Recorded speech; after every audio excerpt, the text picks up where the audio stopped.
The phone rang as I was closing the butcher shop. An unfamiliar voice. Young, cocky. "I've got your daughter. Pretty little thing. You want her back? Tell me what I want to know." I listened to his smirk through the static. He didn't know the silence on my end wasn't fear. It was calculation. I had heard men like him before, in jungles, deserts, basements without windows. They all thought leverage gave them power. "She's crying, old man," he continued, "begging. If you stall, I'll send her back to you in pieces." I let him talk, let him believe he owned me, but my pulse stayed steady. My mind didn't flinch, because while he was measuring me as a butcher, he had no idea I had lived another life, a life built on shadows, exits, and kill counts. 295.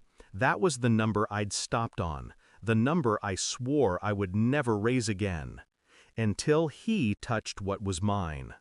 My daughter's voice leaked faintly in the background of the call, muffled sobs, rope scraping skin.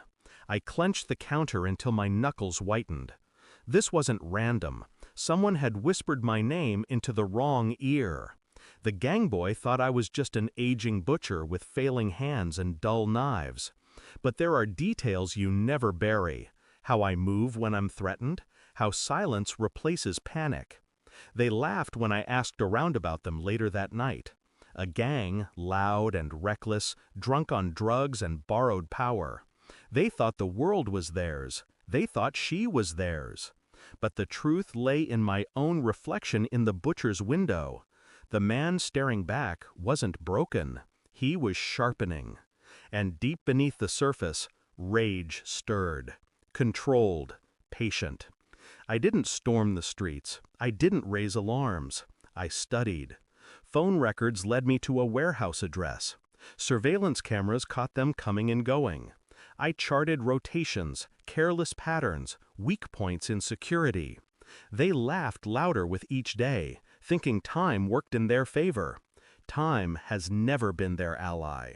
Time is the blade that sharpens in silence. I counted doors, shadows, distance to cover.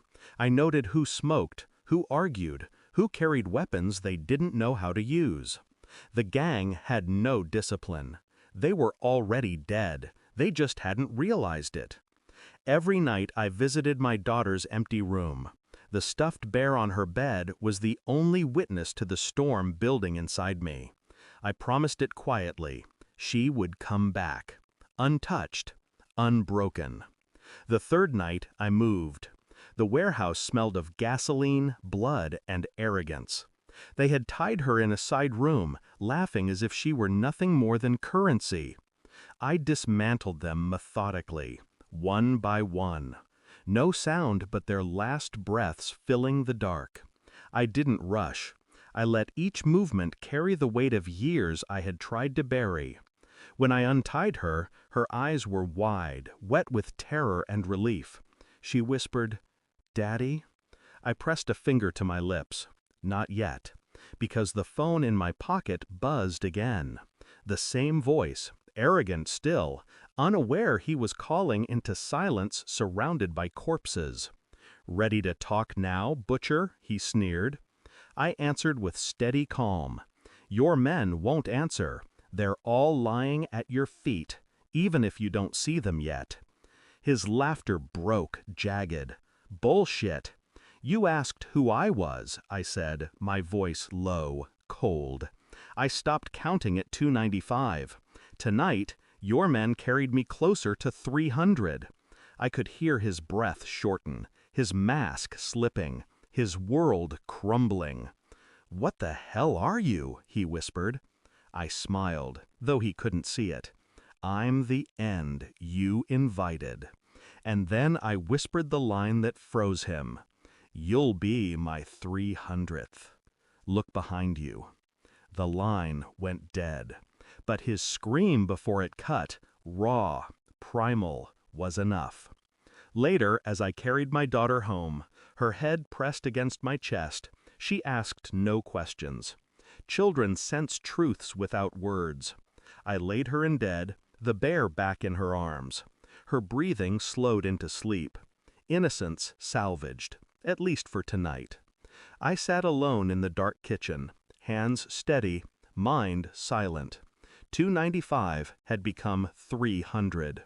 The number didn't haunt me anymore. It completed me. Because the truth is simple. I am not a butcher. I am the shadow men like him never see coming. And when they touch what is mine, I remind them, quietly, brutally, why my past should have stayed buried. I am the ghost they summon with arrogance, and the silence that buries them forever. Thanks for watching. Don't forget to like, share, and comment. Subscribe now to Cheating Stories Insight World for more amazing stories.